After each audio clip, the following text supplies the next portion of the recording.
or is this an opportunity to actually just completely change direction? Because I don't think people get those opportunities very often. I actually have a lot of admiration for the people that take those opportunities when they come up.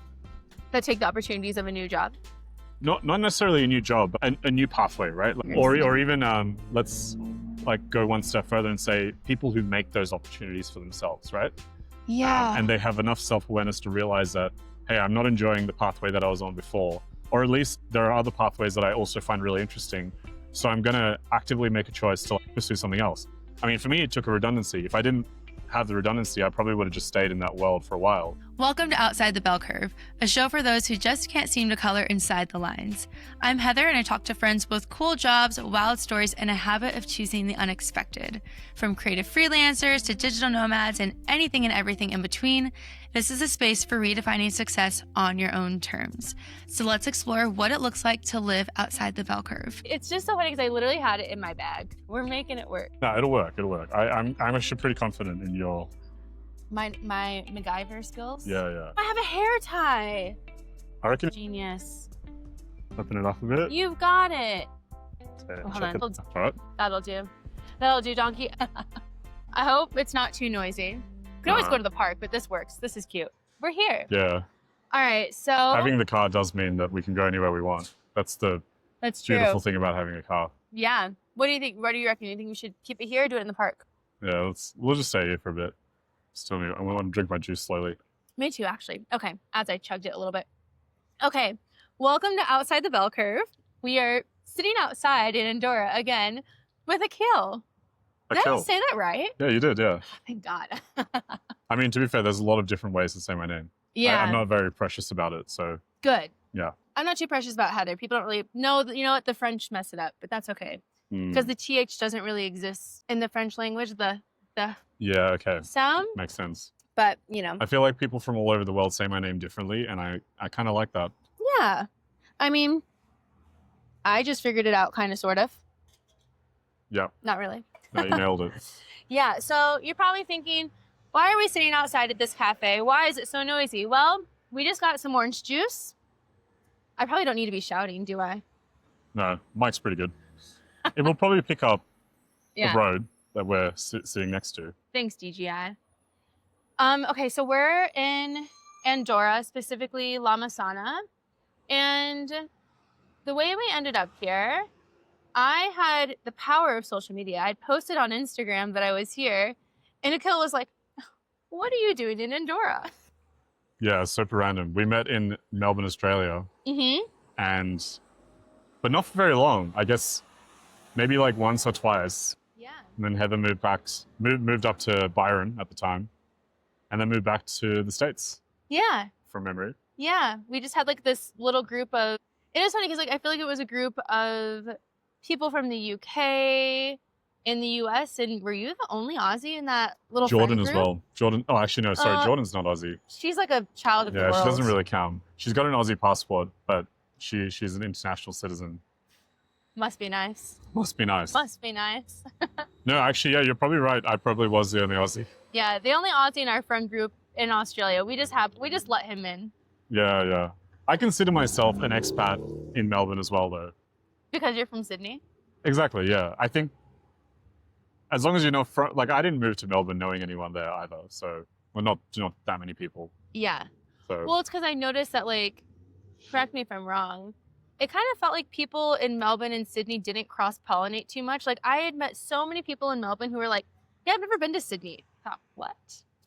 Yeah, that's surprising. I mean... But it's like, I've never been to Miami. So is it like the same difference? I think Melbourne and Sydney are more... Usually people have been to the other if they're from one of them. Yeah.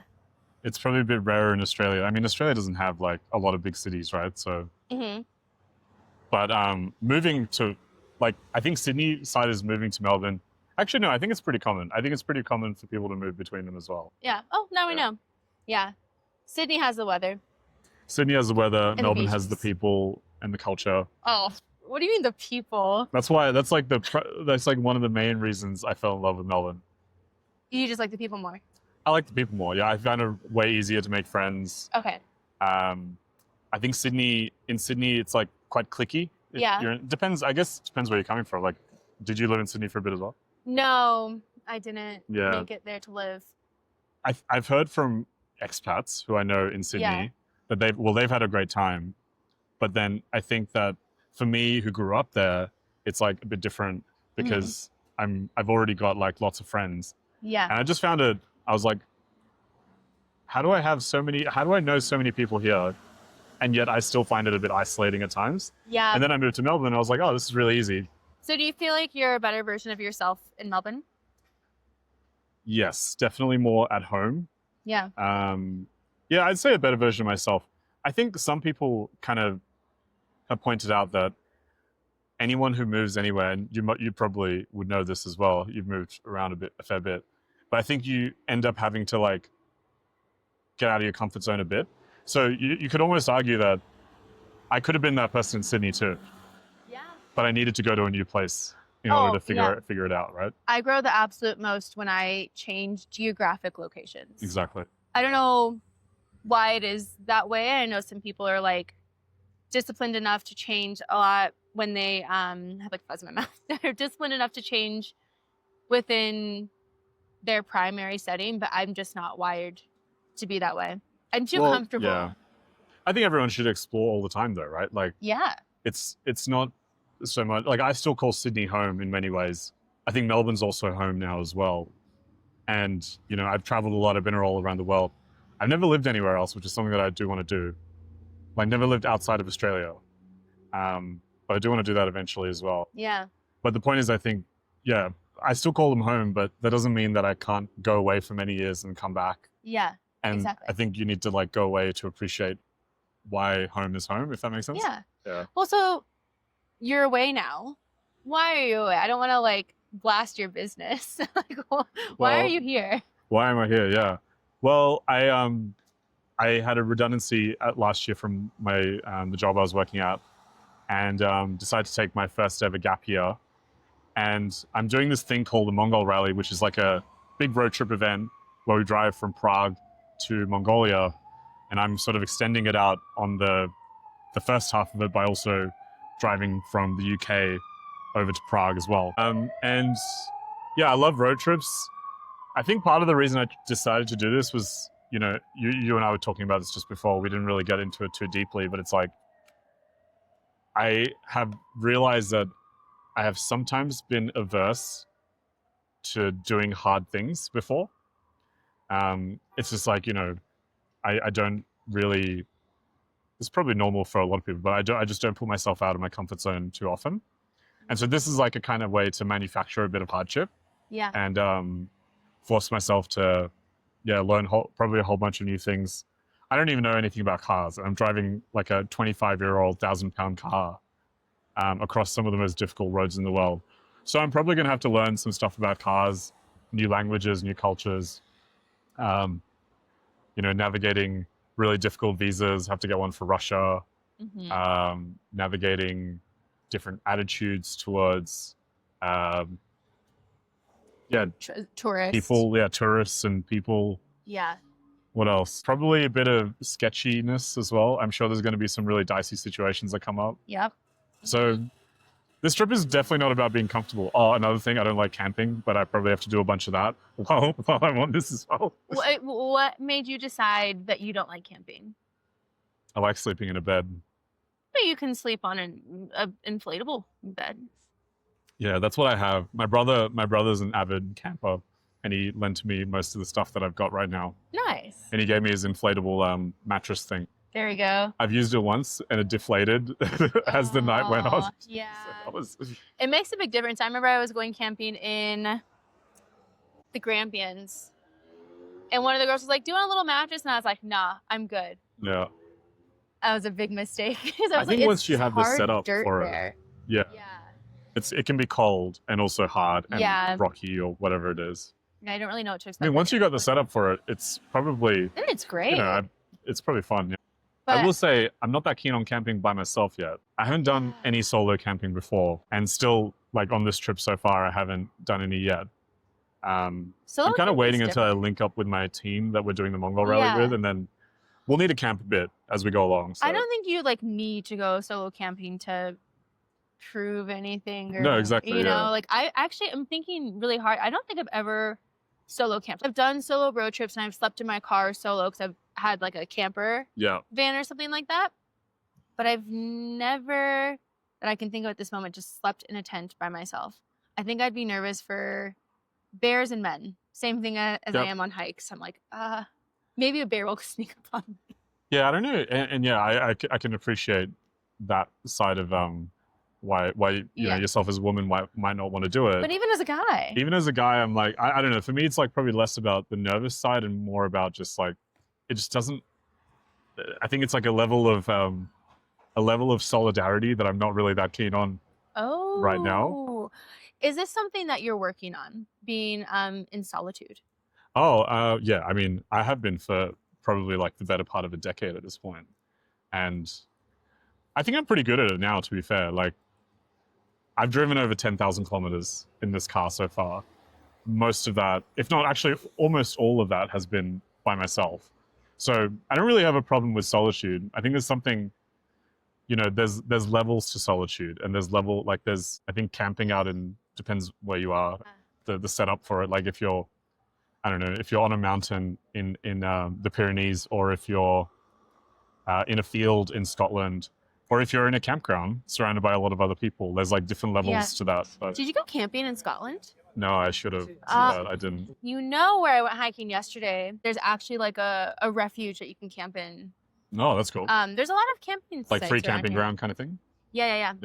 Yeah. So if I come back and I'm not working weird hours, that is what I will do next time I'm here, for sure. I wish I was more comfortable with it, but I suppose like you'll get there. Yeah, I'll get there. Also, you don't have I think it's like, it would have made this trip a lot cheaper as well. Camping? Yeah. Oh, for sure. Yeah. So I've done a fair bit of I've got a lot of camp food, and I've got like a little stove, which I've used a fair few times. I've like cooked myself rather than eating out all the time, which has been good. Yeah. I do think I've said this time and time again.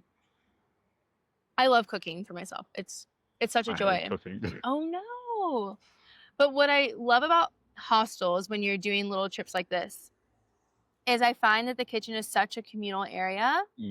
And I don't ever feel the need to want to go out to a restaurant, because I'm already getting, I think you go out to a restaurant to have the communal food with your friends and try something new. But when I'm at a hostel, I'm getting the communal aspect from cooking with everybody else. / I'm getting so many recipe ideas. I'm like, oh, I've been cooking the same thing for dinner 3 nights in a row, and I see somebody else doing this thing. I'm like, great, that will be my dinner next 3 nights in a row. So I get all these ideas. Yeah, if I liked cooking more, I'd probably enjoy that part of it too. Yeah. I find it like, I've never been good at cooking. Yeah. But, you know, I've like been learning how to cook more and more over the past few years, I'd say. But I mean, you did say you were working on getting hard skills for this year. Yeah. Exactly, yeah. Yeah. Stuff where I can create. I mean, cooking was probably not top of mind for in that umbrella. Yeah. So that leads me to, okay, so the whole sake of this podcast is outside the bell curve. And I think the idea for us to spontaneously chat about this on camera, I guess, was because you went from a career that was really, for me as an outsider, venture capitalism seems like a hard skill, and it seems like a very standard career. I actually don't. I'm going to need you to give me a definition of it. And then you said, you let me know how you have left that job, got made redundant, and I don't know what you're going to do next, but you said that you specifically want hard skills because you feel like you didn't have those in that career. So what do you think you want to do now that you've kind of left that very corporate world and now you want to get some hard skills in a different industry? Well, I mean, maybe let's rewind like a fair bit, because I guess it's like, why do I feel like I don't have the hard skills is probably another question as well. And I mean, okay, so I studied engineering at university a long time ago. That was like a decade ago. Never worked in the field. I did renewable energy engineering. And then my career, the reason I didn't work in the field was because I got my first job at Uber, and it was just really, really fun. What were you doing there? I was actually a customer service agent to start with. Okay. And then I went into like support operations and did a lot of work on kind of like marketplace stuff. So fun. signing up drivers, you know, working out how do we like make sure that supply and demand, we can balance them out and stuff like that. So yeah, that was a lot of good fun. Did a lot of work on Uber Eats. It was just like Uber was a growing company back then. So Yeah. it was, got to see a lot of what it looks like to build, I guess like watch a scale up grow, which was good fun. That's probably what got me to fall in love with like tech and startups and innovation. And so then I spent like a good amount of time there, did a couple of jobs before the venture capital one as well in that world. But the thing is, you know, throughout all that time, like I was only ever really, I was like a good salesperson or a good analyst or a good leader, a good, you know, project manager, a good speaker, whatever it might be. Actually, speaking is probably one of the things I was like better at. I could see you being an excellent public speaker. Yeah, I think I actually got really good at that, especially towards the end of my, like the venture capital side of the career. But I was never like quite excellent at any one of those things. And, you know, I couldn't really build something from scratch. I couldn't code anything. I wasn't a graphic designer, or I couldn't make videos, which I'm trying to do right now, but, you know, I couldn't really do any of that as well. And it didn't matter too much for my career because generalists are good in that world. Like generalists can, you know, I'm good at like being able to dip in and out of different parts of a company and understand how they like work together with each other. So that actually is really good. Really good for venture capital. Like to answer your question about what is venture capital. Yeah, what? It's pretty much just startup investing. So you probably watch Shark Tank. Yes. Or Dragon's Den. Yeah, like it's kind of like that. No, what's Dragon's Den? Oh, Dragon's Den is the UK equivalent of Shark Tank. That sounds like it's probably sassy. It's probably, I think it's really similar. I haven't watched Dragon's Den much at all, but okay. But Shark Tank, they have it in the US. Yeah. They also have it in Australia, I think, as well.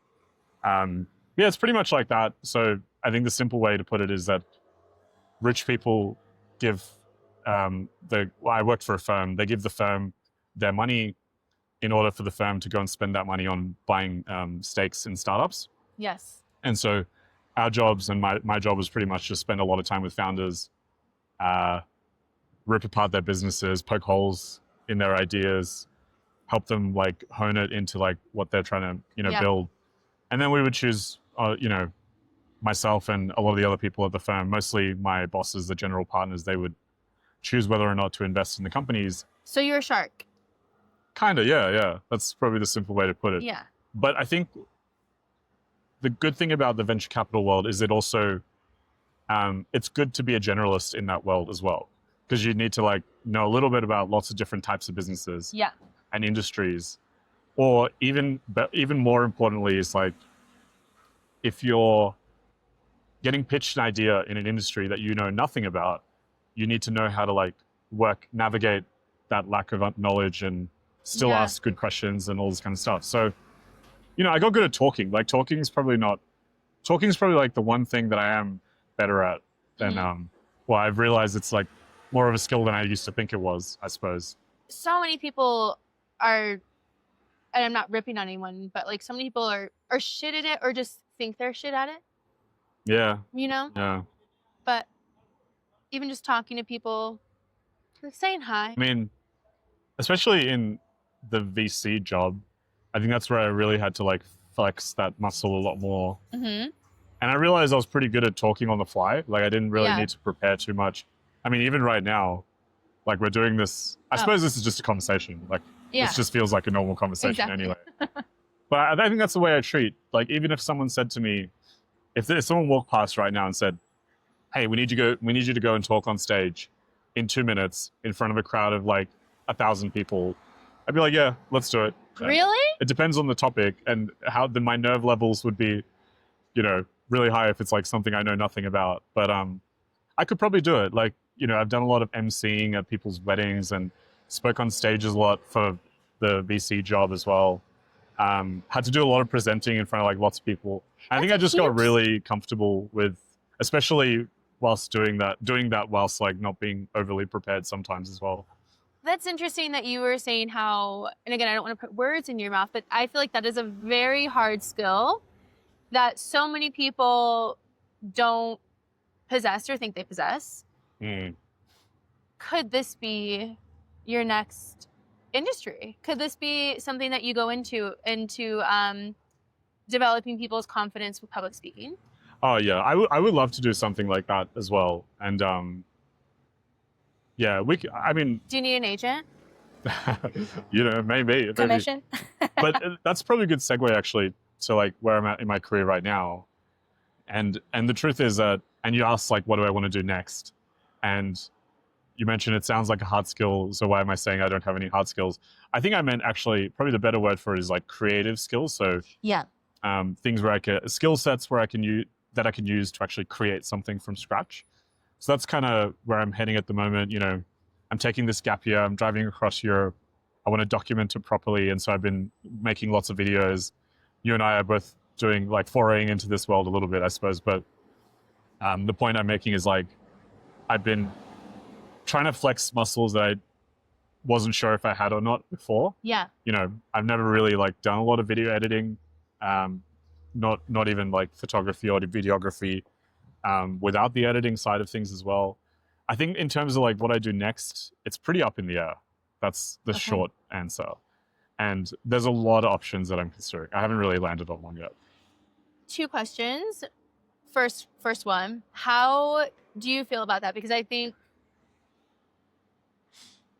for a lot of people getting made redundant and not knowing what they're going to do next, that would put a little pit in their stomach. But a lot of people that I've met who've had these situations are so optimistic. And I don't know if that's just people that I'm happening to come across. Yeah. So how does that make you feel? And then I think my other question was like, what is one of the things you're considering, but I don't remember. So like it puts a pit in their stomach. So I guess the question is like, how do I feel about that pit? Or do I have that pit? Do you have that pit? Or are you kind of just like, oh, this gives me, did you see it as a door shutting, or did you see it as a door of like, oh, now I have so many opportunities?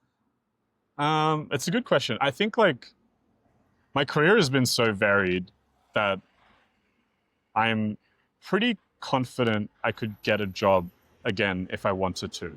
So I guess I wasn't super worried about the finding a job part. It was probably more of it like asking the question, do I actually want to find a job? Is that, or do I want to just find a job in the same world that I've been working up until now? Or is this an opportunity to actually just completely change direction? Yeah. Because I don't think people get those opportunities very often. I actually have a lot of admiration for the people that take those opportunities when they come up. That take the opportunities of a new job? Not necessarily a new job, but like a new pathway, right? Or even let's like go one step further and say people who make those opportunities for themselves, right? Yeah. And they have enough self-awareness to realize that, hey, I'm not enjoying the pathway that I was on before, or at least like there are other pathways that I also find really interesting. So I'm going to actively make a choice to like pursue something else. I mean, for me, it took a redundancy. If I didn't have the redundancy, I probably would have just stayed in that world for a while. Whereas I have other friends who, they've been working in like, let's just take healthcare as an example. And suddenly they realize one day, I don't really want to do this for the rest of my life. And they go back to uni and study. I'm thinking of a specific friend. If she ever sees this, she'll know I'm talking about it. But then she went back and studied data science. And now she's working in like sort of the world of product and data. Yeah. And it's like, I think that takes a lot of bravery to make that choice. So I'm thinking about like, what's the pivot that might kind of be in the same, in that same similar realm? Like, what would that pivot be for me? And there's a lot of options, frankly. Like I'm thinking about, like learning new skills that might be able to be turned into a career. It could be in the world of videography. It could be in the world of speaking. It could be in the world of entrepreneurship. I was talking to my mum the other day about like, if I was going to start a business, like there's like a whole range. It could be like selling T-shirts to running medical centers to developing software products. Like they're all completely different directions, but there's lots of things I'm considering there because I find it all pretty interesting. So do you realize that I'm just like so enthralled with you in this conversation. I don't know if you realize that you radiate confidence. I've heard that before. Yeah. You are just like, I feel like it's just like beaming off of you is just confidence. It's just because you seem so optimistic and so sure of your many skills that you're like, oh, I'm going to figure it out. So, because I wanted to ask you, how do you feel about using the word,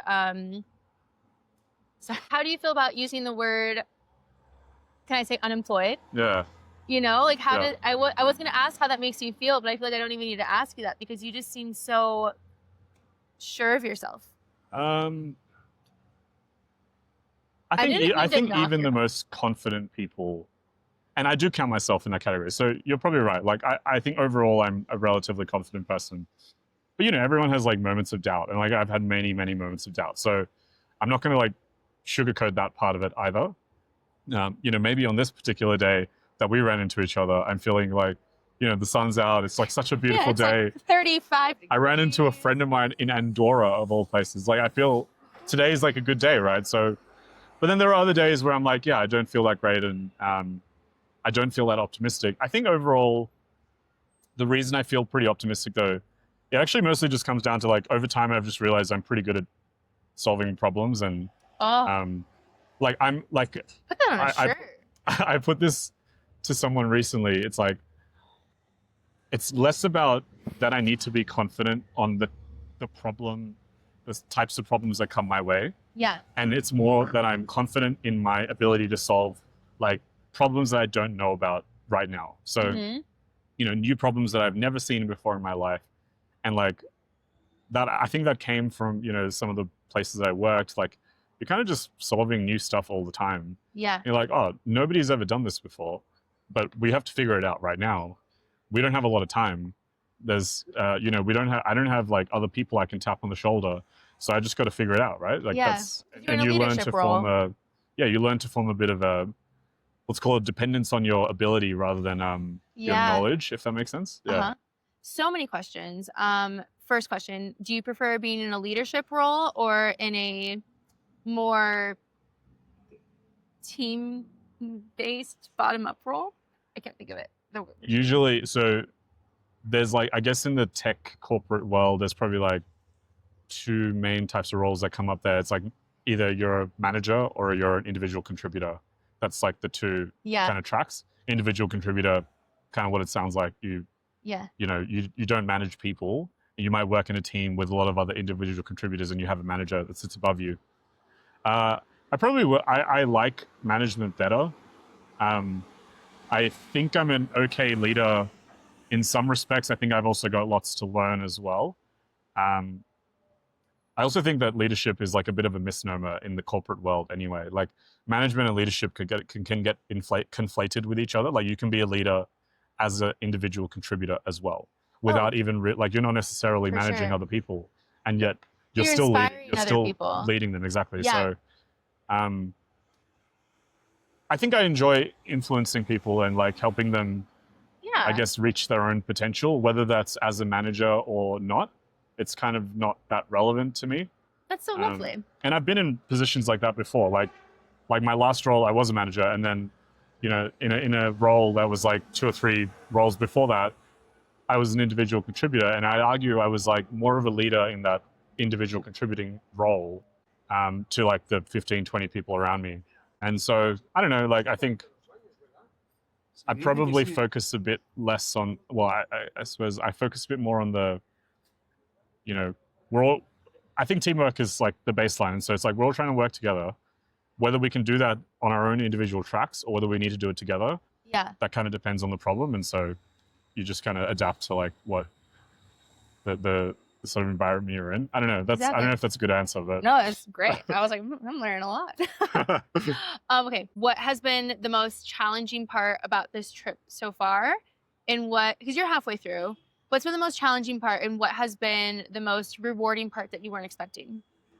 Yeah, good question. I mean, the most challenging part, I think, for me, like with solo travel, it's always like long periods of solitude. It depends on, you know, the phases I'm at. And, you know, we were talking about this earlier, like there are plenty of moments where I actually just don't want to meet new people at all. And then I think there are also moments where you can be meeting a lot of people and realize that you're not really finding your people as well. And then, so you can like be surrounded and still feel like, I don't have my people here. So yeah, I think moments of like that sort of feelings of solitude, and I guess it gets mixed up in things like homesickness as well. So those are probably the harder parts. I mean, there are lots of like new problems that I've had come up that I've never really had to like work out before. we were talking earlier, like Heather, you've traveled all over the world and you've lived in a few places as well. And so you probably had to navigate visa stuff.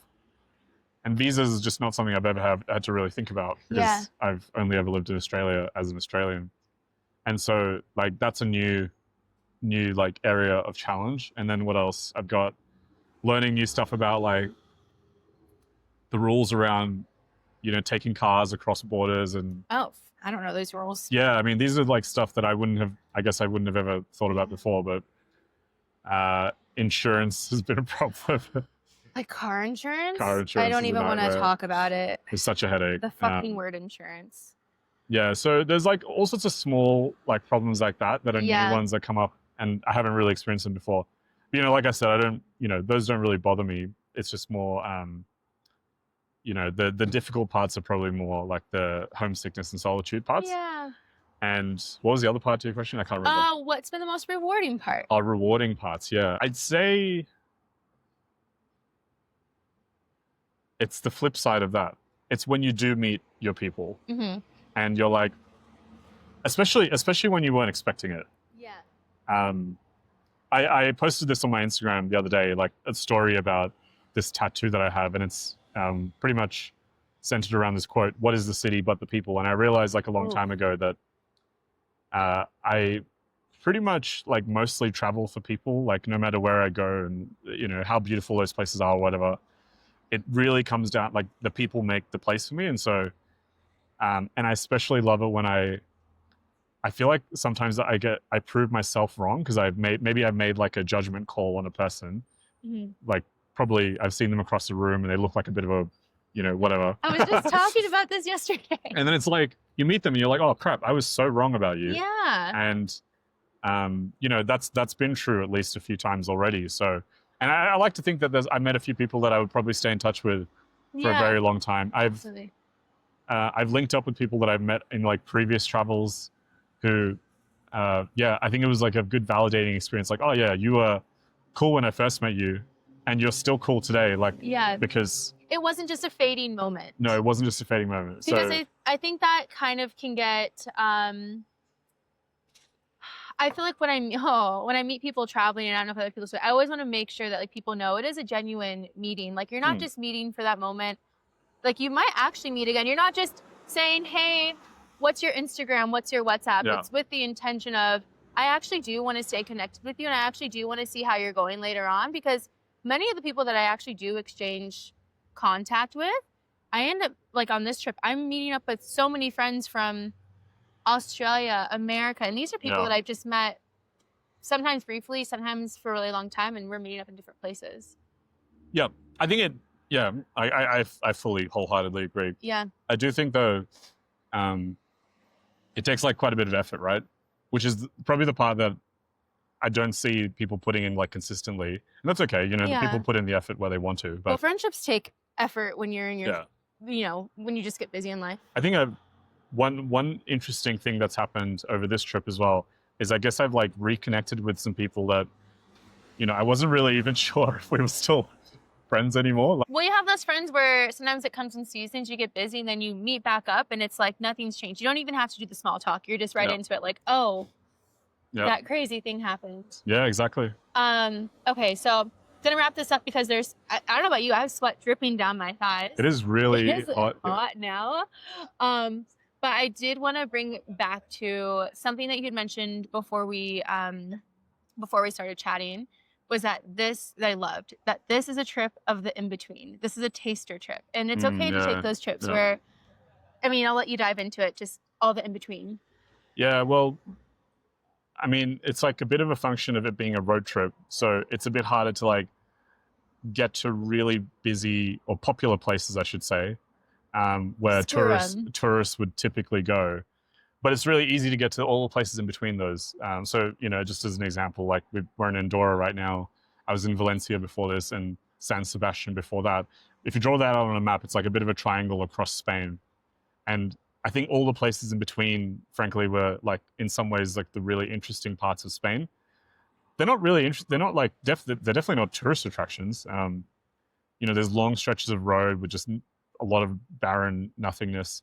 But I find that kind of interesting as well. And so that's the in-between sort of part of what I was talking about. And, I now had the privilege of being able to drive across places like the UK and France and even, large parts of Germany and Netherlands. So that all these places where when you think of France, you probably think of Paris.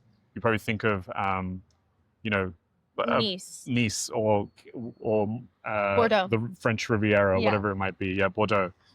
And it's all the kind of places in between that I found really interesting. So that's one. The other is because I've got such a long distance, I'm driving from the UK to Asia. So it's just a bit like, there's a lot of land in between that. And so I can't really spend too long in each of the places that I go to. And that's where the taster part of it comes in. And I do this all the time. I'll go to places and like Valencia, I was there for just 3 days, but I really loved it. And so I know at some point in the future, I'm going to go and spend like 2 weeks in Valencia and just really soak it in properly. Maybe even, I don't know, spend like a few months there, hopefully. So that's how I feel when oftentimes people ask me, where do I want to travel to? And I've found a lot of the places that are on my, I don't really have a bucket list, but a lot of the places that are on my list that I want to travel to are places that I've actually already been to, but haven't sunk my teeth into. I would prefer, I would prefer to go back to those places and go somewhere new. Yeah, exactly. Oftentimes. Yeah, absolutely. Like, I think a lot of the places I thought, Medellin, Colombia is one that's on that list for me. Colombia's on that list for me too. Yeah, Colombia was so cool. I didn't spend long enough there, but I loved Medellin. Yeah. Like, it was such a cool place. Where else? Probably there's definitely parts of Japan, like Kyoto is one of the places I want to go back to and spend more time in. Sweet. Oh, lots of places in the States I want to spend more time in. Yeah, hit me up when you're in the Absolutely, States. yeah. Okay, so last two questions. What is one piece of advice that you would give anyone? It can be on any topic you feel. It doesn't even have to be what we spoke about. Just any piece of advice. I have a set of life mantras. I'm going to reel off two of them because they're probably my favorites. The first is like, it's just regret minimization. But, people talk about living a life of no regrets all the time. I think like, I kept thinking about that idea and I was like, it needs to be more pragmatic. And so I use this kind of tool or whatever you want to call it, like mental hack, where I try and think about myself 50 years from now and whether or not I will regret a decision or regret not making a decision, whatever it is. I try and think about it for like it actually works for basically every decision you can possibly make. So, think down to like the tiniest ones, like should I buy a Coke or should I buy a water? Like, is myself in 50 years going to regret this choice or like the buildup of those kinds of choices? Am I going to regret not finding time to spend with Heather in Andorra? Like it makes it a really easy framework for me to like make choices. And it forces me to think about who I'm going to be for the rest of my life, not just who I am and what I want right now. Like it puts your choices today in the perspective of the grander part of your life. That's excellent. So that's the pragmatic side of it. The second is a recent one that I added on to my list of life mantras, which is do hard things. And it's just like, I think some of the greatest like growth and, cool things that happen to people in life comes from them making harder choice, like being able to do hard things and make difficult choices. Yeah. Which frankly, I have not been that good at in my life to date. So that's why I'm trying to do more of it. Yeah. And this trip is part of that. There's like smaller decisions that come up every day that are in that as well. Like I've started taking cold showers recently. Oh, and you're that person now. Well, no, like, I mean, not cold showers. I'll just add on like a bit of a cold shower to the end of my shower. Oh, same. People who take like 5-minute cold showers, why? Yeah, but like, and I hate it. I hate it every time. But I have to amp myself up every time. I literally will be there going like, do hard things, and then I'll fucking turn the thing cold. So it always takes my breath away at first. I'm like, yeah. I and like, people talk about all the health benefits and it makes you feel so good. I'm like, no, it doesn't, but I'm still doing it. So in the summertime, it's lovely. Yeah, if you're in a really hot place, sure. Like now, a cold shower right now would be great. But please. That made me think about, I thought about a podcast earlier, and then this one makes me think of another one. So I'll start with, we can do hard things. Okay, the Digi overheated. So we're gonna wrap it up. I was just recommending podcasts. We can do hard things and Tooth and Claw because Akhil's gonna be on the road for quite a long time. He gave his life mantras. Last question for you: what song do you have on repeat right now in your car? Oh, it's not a song. It's a mix. Oh, okay. It's some of my friends are gonna laugh at me for saying this. It's by a guy named B. Svensson. He's I guess I don't know what kind of genre it is, like sci trance or something. And he did this mix at Envision Festival. It's a music festival in Costa Rica. It's like a 2.5 hour mix. It's one of my favorite mixes of all time. I've been listening to it like for a couple of years now, or at least a year. So that's a song that I've got on repeat. Awesome. But it's a lot of songs put together. So if you do get to Send it to me. Yeah. I have some bus rides coming up. They're going to be quite long. I will send it. Yeah. Yeah, perfect. Well, thank you for, I don't know, the chat that we just That was good. extended from what we were already having. We just Thank you, Heather. That was good fun. See ya. See ya.